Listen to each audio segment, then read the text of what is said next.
बिस्मिल्लाहिर्रहमानिर्रहीम। कुल मन हर्रम ज़ीनतल्लाहिल्लती अख़रज लिइबादिही औ कमा क़ाल तआला अलैहिस्सलातु वस्सलाम। اول خو د ټولو ملګرو ډېره زیاته شکریه ادا کوم. یو درخواست صرف کوم چې سنجیدګي لږه اختیار کړئ. د مایک کې څه فرق راغلو نو هغې د وجې کیدی شي چې اواز نه ځي، خو بهرحال که مونږ سنجیدګي اختیار کو، خاموشي اختیار کو، نو اواز به تر ټولو ملګرو بیا رسیږي. ډیر زیات ملګري راغلي دي د فلم او د سینما سره تړون کی د هرې څانګې سره، او دین علاوه د اکیډیمیا سره د ادب او د قلم د هنر سره تړلي داسې ملګري چې هغه یو په معاشره کې د اوپینین میکینګ حیثیت لري. یو تاریخي موقع ده چې مونږ دلته کې دومره ګڼ ملګري چې هغه د فنون لطیفه د هرې یوې څانګې سره، که هغه د فلم دی، که هغه د قلم دی، که د شاعرۍ دی، که د تاریخ دی، د ټولو سره وابسته ملګري راجمع شوي دي.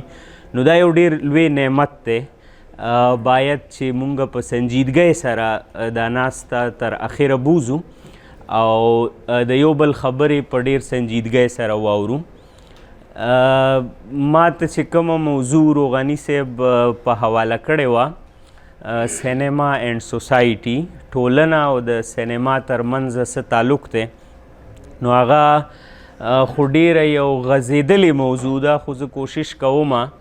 چې هغه په دریو برخو کې ستاسو د وړاندې مخې ته راولم. زما مخې ته میډم شاهین هم ناسته ده، پښتو وایم، هغې ته به ګرانه وي، خو بهرحال کوشش کوم چې دی هم پوهی شي. دا د لینګویج بیریر هم یو ډیره لویه مسله ده. که په اردو یې وایو هم به خلک خفه کېږي، که په پښتو وایو هم به خلک خفه کېږي، خو بهرحال دا زمونږ مجبوري ده، د ژبو مجبوري ده یا انساني لیمیټیشنز دی. نو بهرحال د هغې نه په لږې بخښنې سره په دریو حوالو باندې د سینما او د ټولنې چې کوم تعلق دی هغه ډیر مختصر توګه ستاسو در وړاندې ږدم، او بیا به د په هغې سره تړلې موضوعاتو باندې یا ذیلي موضوعاتو باندې به نور ملګري خبره وکړي. سینما اینڈ سوسایټي چې کله د عنوان روغاني صاحب ما ته راکړ نو زما مخې ته یو کتاب راغو، ډیر مشهور کتاب دی، آکسفورډ پریس والا چاپ کړی دی. د لمز یو دوه پروفیسران دي د انتروپولوژي ډپارټمنټ، علي محمد دی او یو احمد علي رابن دی. هم په دې نوم باندې یو ډیر مشهور کتاب لیکلی دی چې هغه د پښتونخوا او د پاکستان د سینما حوالې سره یو ډیر معتبره حواله ده. 15 په هغې کې بابونه دي او هغې د اویاو کلونو د پاکستان د سینما چې کوم یون دی هغه هم راټول کړی دی، او بیا د ټولنې سره چې د هغې کوم تعلق دی هغه یې هم ورکې ډیر په ښه طریقې سره مخې ته راوړی دی. زه دا ویل غواړم چې زمونږ د ټولنې سره د سینما کم قسمه تعامل پاتې شوی دی. یو په دې باندې خبر اتره وشي. دویمه خبر اتره په نړۍ کې د سینما او د ټولنې، یعنی د نړیوالې ټولنې او د سینما کم حرکیات دي، او زمونږ څه ذمهواریانې یا څه په دې ټیم کې فرایض جوړیږي چې هغه مونږ مخې ته راوستی شو یا په هغې کې خپله ونډه هغه مونږ شاملولی شو. سینما یا چې هغې ته په ډیجیټل ورلډ کې سلور سکرین هم ویلی کیږي، په اکیډیمیا کې یوه خبره مشهوره ده چې د دریو پړاوونو نه راتیره شوې ده. د انټرټینمنټ یو فیز یې تیر کړی دی، هغه انټرټینمنټ په دویم پړاو باندې انفوټینمنټ شو، یعنی د خبرونو د اهمیت مرکزیت په هغې کې راغللو، او بیا په دریم پړاو باندې اوس هغې ته د ایجوټینمنټ ایجوټینمنټ په پړاو باندې ولاړه ده چې یاره سینما یا ټول میډیا رسنۍ چې څومره دي نو هغه د ایجوټینمنټ یو حیثیت لري. دا یوه تاریخواله ده چې په هر یو پړاو باندې دی ډېر ټایم تیر کړی دی، خو دا اوسنی پړاو چې کوم دی دا ډېر زیات متنوع دی او د هغې بیلابیل اړخونه دي. نو په تمامي نړیواله ټولنه کې د رسنیو سره د سینما سره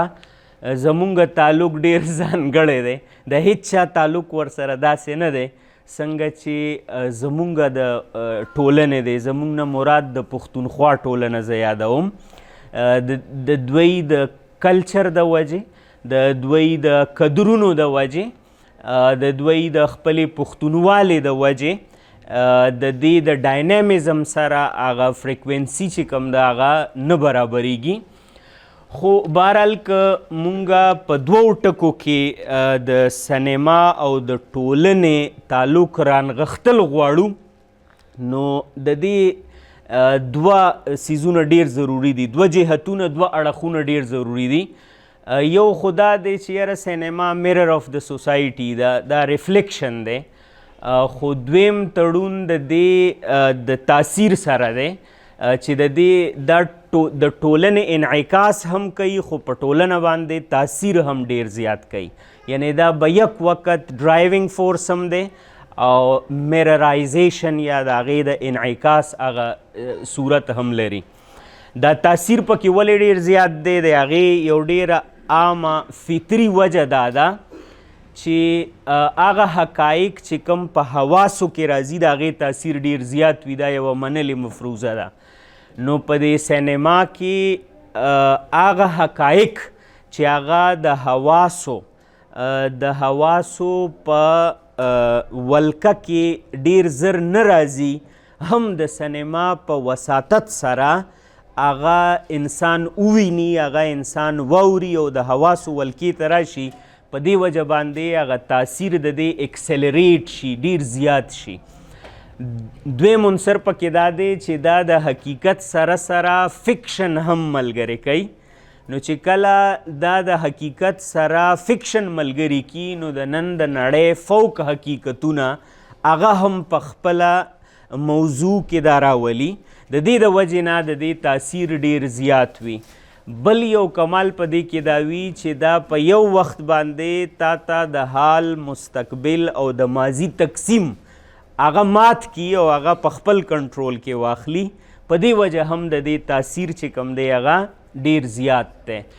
نو که مونږ ګورو دا یو میډیم چې دی دا په دنیا کې د ټولو نه ګران میډیم دی، هم د فن په حواله باندې، هم د انسان د سکلز په حواله باندې او هم د پیسو په حواله باندې ډیر زیات ګران میډیم دی. په دې وجه باندې د دې ګرانوالي چې څومره ډیرې زیاتې دي په دې وجه باندې یو موناپلی هم جوړه ده. خو نن سبا که مونږ ګورو نو په نړۍ کې تر ټولو یو غټ عنصر چې دی هغه اکنامک دی. اکنامک عنصر د معیشت چې کم جهت دی هغه ډیر زیات ضروری دی او یوه نړۍ د معیشت تابع وي او کم طرف ته چې د معیشت رجحانات وي هغه هم په هغه طریقه باندې د ځان سره نړۍ مخ په وړاندې بوځي. که مونږ وګورو په نړیواله ټولنه کې د اقتصاد په حواله باندې لږ ډېر شماریاتي حقایق زه ستاسو د وړاندې ږدمه او بیا د هغې تاثیر او د خپلې ټولنې سره زموږ چې کوم صورتحال دی هغه به وړاندې راشي.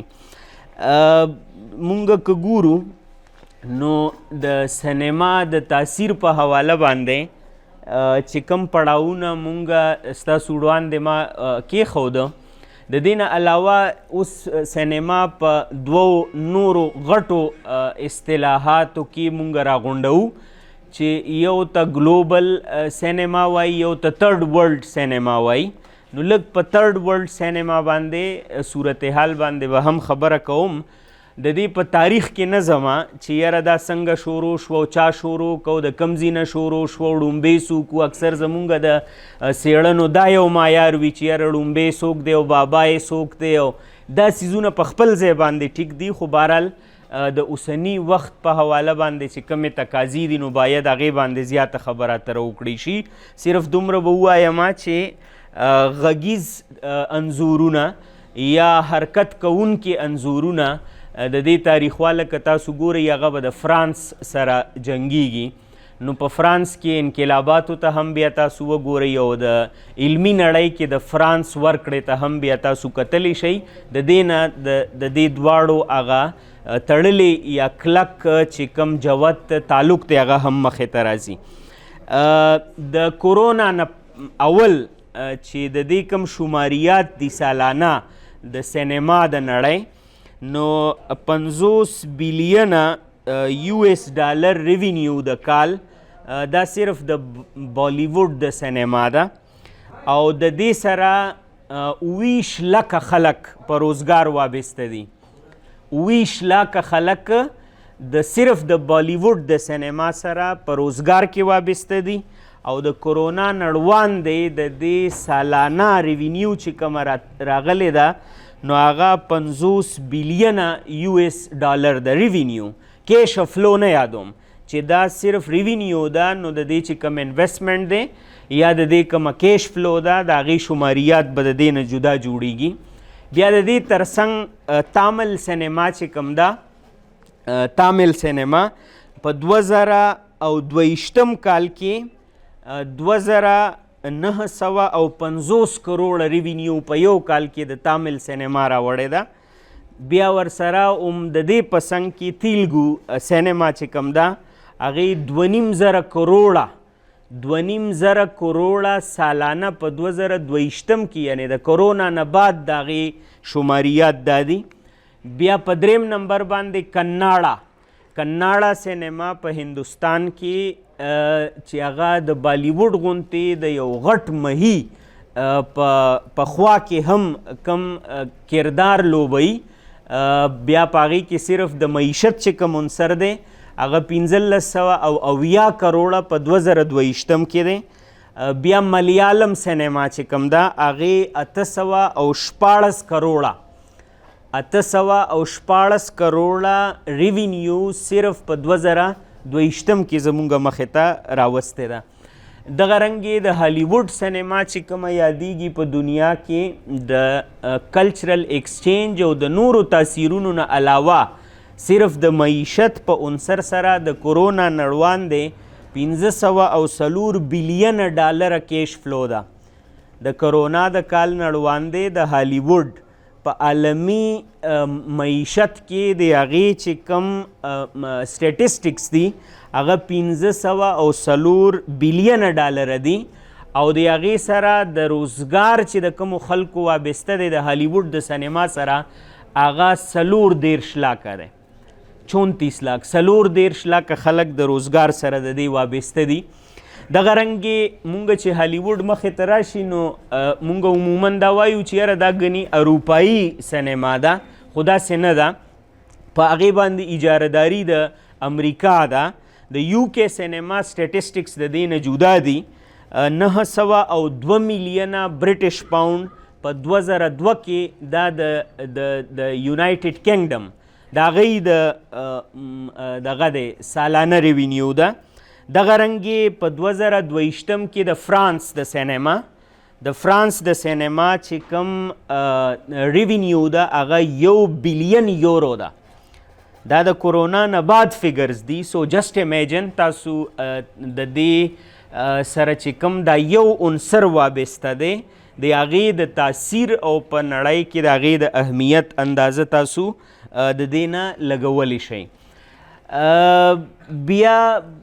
د سینما په مختلفو طریقو باندې چې کوم سیزونه زمونږ د اړوان دی په اوسني دور کې راولي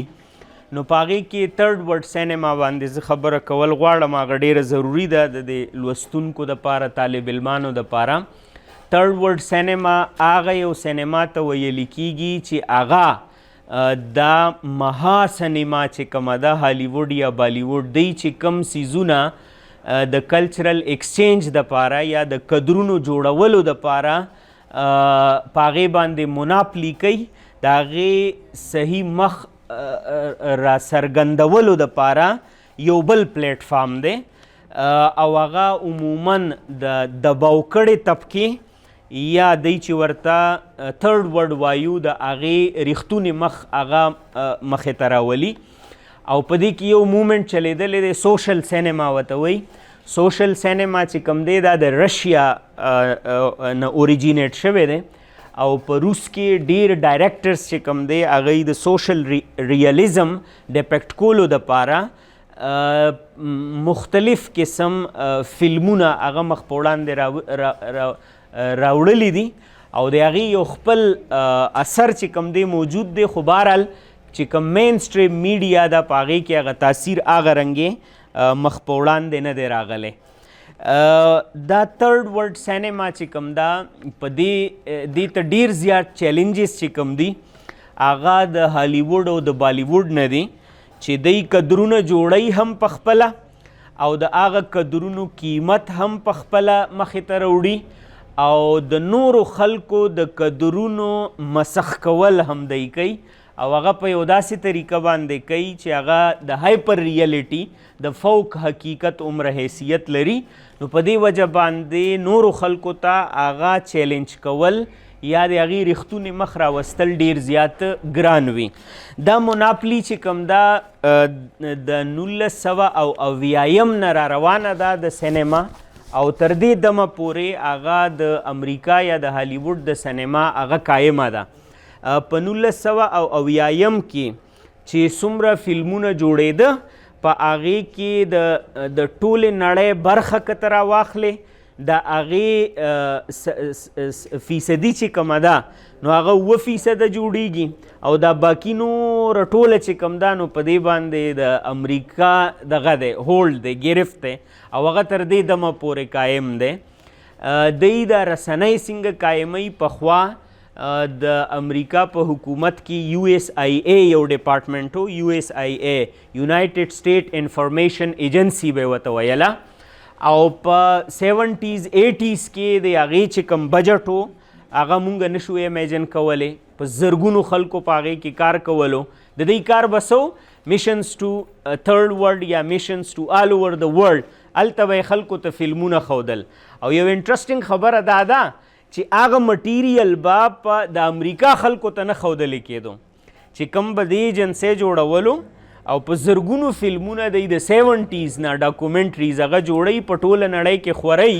نو هغه به د امریکا خپلو خلکو ته نه ښودلی کېدل بیا وروستو چې په دې باندې احتجاج وکړی شو نو یو بل دا پاس کړی شو چې یاره کانګرس د دې اجازت ورکړي نو بیا به د هغې رسد خلکو ته وي بیا به نه وي 1999 کې یا 90 کې آی تھنک کال زما نه هیریږي دغه یوه اداره چې کوم ده هغه ختمه شوه سټیټ ډپارټمنټ ګلوبل میډیا پبلک افیر څلور نورې ادارې جوړې شوې د امریکا